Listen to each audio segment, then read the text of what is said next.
September, when life was slow and oh so mellow. Try to remember, and if you remember, then follow.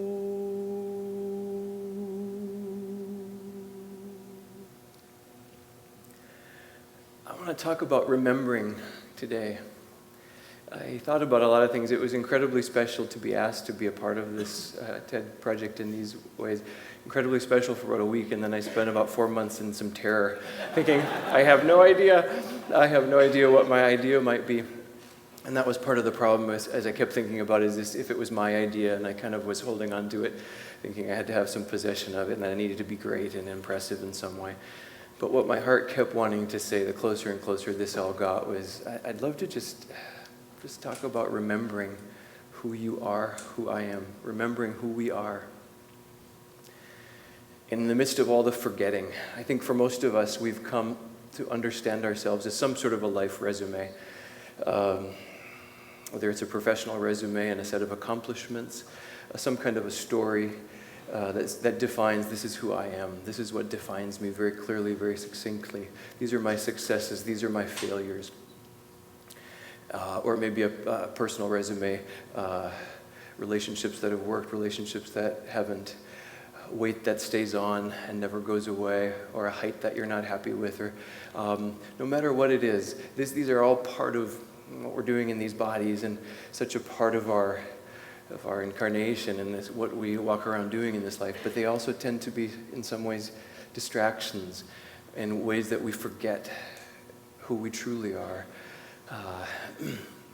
Am I a name? Am I a name in a body with that resume? Or just inviting us to ask again, what about those things that can't be named? Soul and vastness and awareness and radiance. And are you that? Am I that? You are beyond measure. I just wanted to talk about that today. Maybe make a few sounds about that today. Some years ago, I was in the midst of a time of life where I think it was just a hard time. I was feeling disillusioned about things creatively and professionally. On the inside, I just felt I was sad and I was dying inside, but was still trudging forth like we do in my work and putting a good face on it, and it was all about the presentation. I had lost some people very dear to me, and I was just simply feeling lost. And I went to someone whom a number of people I loved and respected, a woman who said, go to her, talk to her. And I went to her. It's all kind of short in this story, but just I went to her and I just poured it out. I said, I'm lost. I don't know what the meaning of any of this is. What's the answer? What's the answer? She was very mad. She was smoking a cigarette, and she's kind of very direct, and she came back, but she looked clear, straight in my eyes, blue, clear eyes. I'll never forget it. She said, Craig, the answer is in the enchantment. And I said, oh, come on, I need a real answer. I need something I can step out. Can't you see I'm in distress? Don't play with me here. That's what I thought. But I said, wait, would you say that again? Please tell me again. She said, Craig, the answer is in the enchantment. So I'm going to pop up this way. I have to say that stayed with me for every day since that time, and I've grown into my appreciation for what she said. This was not an answer that I could know here. This was an answer I needed to live my way into. And so that's what I've been doing ever since, remembering how easy it is to want to grab a hold up here and think I can think my way out of the answer is actually something I can produce here, and yet I need to stay in that wonder, in the enchantment. So in asking,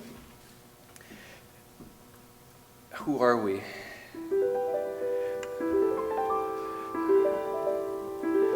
We are stardust. We are golden.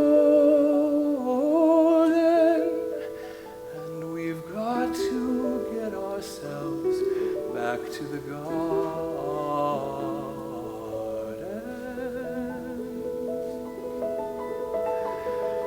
So under this starlit sky, I want to take a few minutes and talk about some moments of invitation, times that I felt really like I was cracked open, moments of invitation that led me to remind me about wonder. I could have just said, these are just some things that happen in a lifetime, but I've come to really see that each of these, now there are hundreds, and you have hundreds and thousands too. These were a few that I like to call pine cone moments. I learned when I was a kid about these pine cones, these serotinous pine cones of a certain type that would only open in the heat of a forest fire. These were some of these kinds of moments. They seem small, but they're huge.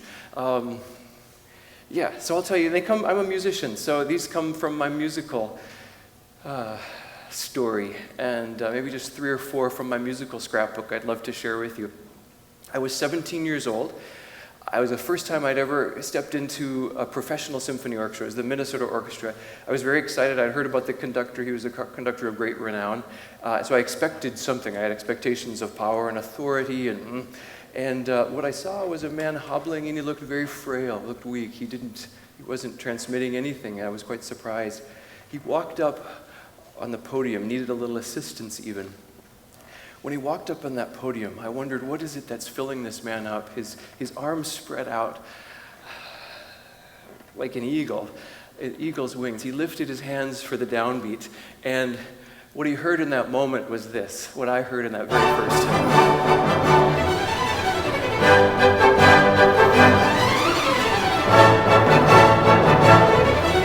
These strings playing and rushing through.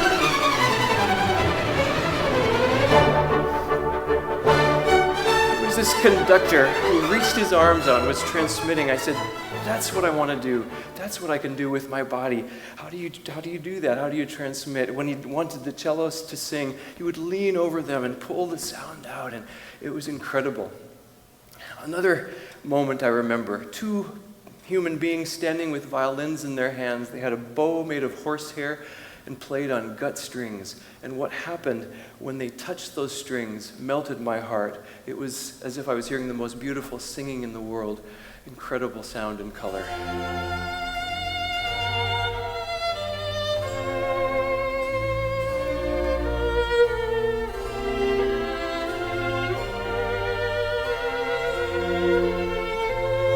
And then the second singer.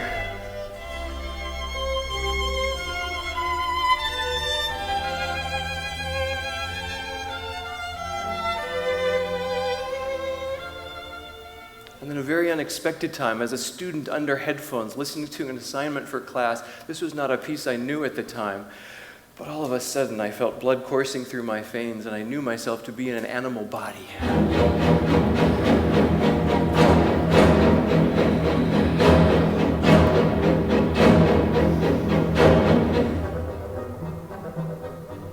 And again.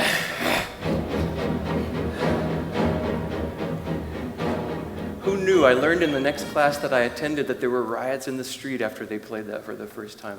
All of these were just some of a few moments. The first time I heard this beautiful aria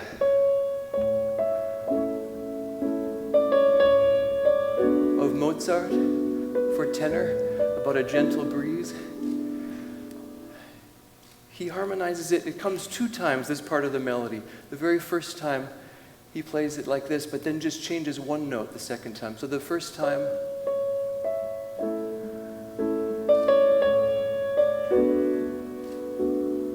second time it comes back. This is not a huge deal. He changes 1 note.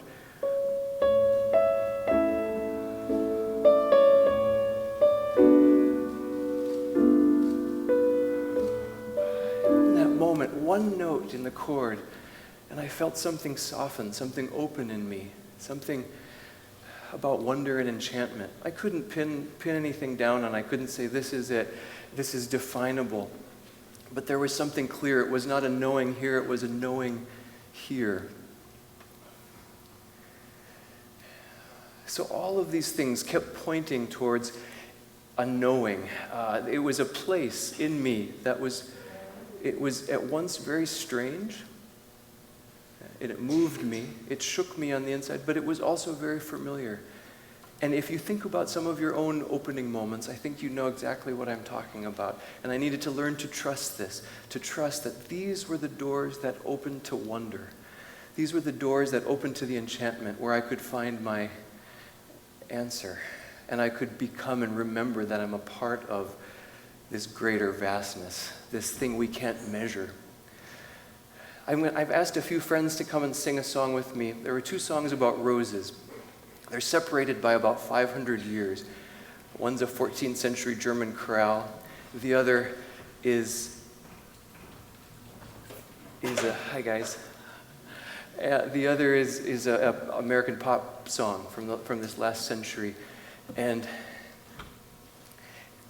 I have come to experience, this is just my own experience, but I offer it to you as an exploration, that all of these knockings inside my heart, at my door, these door openings to wonder and enchantment, very possibly, could this be love itself? I have no idea.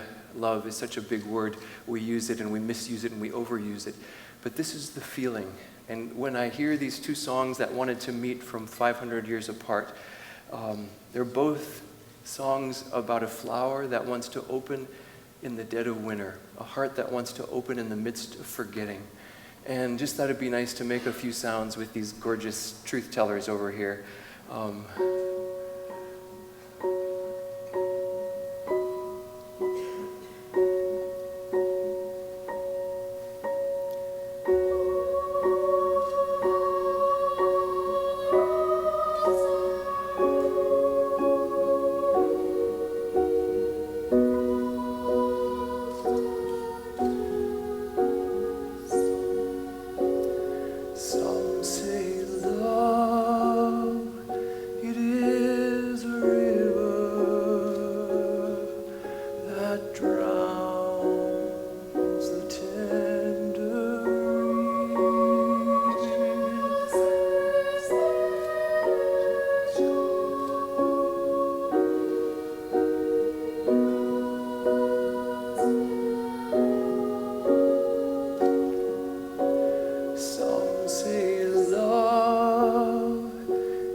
far beneath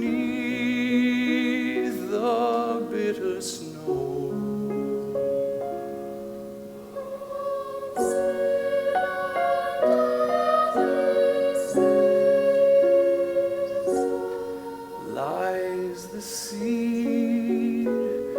that with the sun's love in the spring becomes the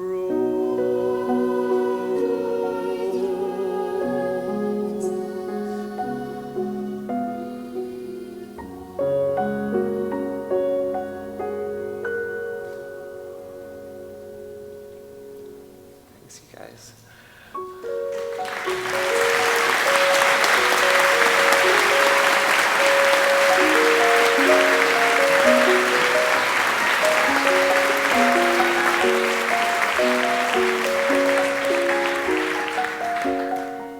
So what is it that stirs in us?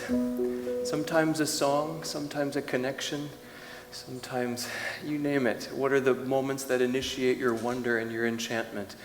And can we start to see them differently? Just like Penny this morning said, be sure to really see in this moment. Can we be sure that we're starting to open, invite ourselves, allow ourselves to explore this possibility, this aspect of us that we cannot measure and cannot name in a resume or by a body weight or a succeeded or failed anything. It's moving in all of us. It's this life force that moves in us.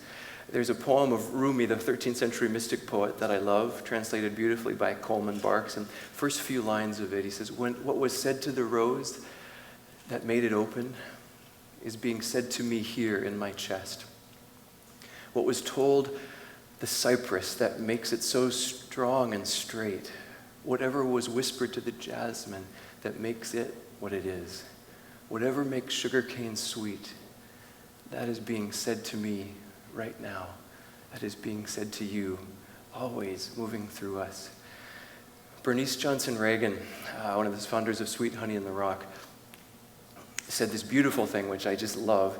She said, when we sing, we announce our existence. When we sing, we declare our beingness, the glory, the miracle of our beingness, which we take so for granted. And you can replace sing with any verb, but go ahead and use it as a placeholder. Whatever it is, when we blank, when you blank, you announce your existence. My question this morning and this afternoon, that is with what are you announcing your existence? With what are you allowing this life force in you to be fulfilled, naturally, joyously, happy, in only the way that you can do? This song that is moving in us as life itself, you carry a very clear, specific verse of that song, of the light, however you want to describe it. But the light, your particular wattage, your particular reflection of the light is needed. Your song is needed in this world to be fulfilled for all of us to experience and to know ourselves even more deeply. And so remember it. Find your way back to your own music, whatever it takes, whatever knocks you feel. I hope that you will this week feel provoked by knockings all around you. Obviously, today is explosively filled with them. And my last thought about your song is simple.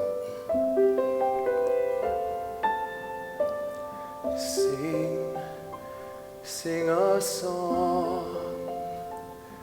Sing out loud, sing out strong, sing of good things, not bad, sing of happy, not sad, sing a song, make it simple to last your whole life long.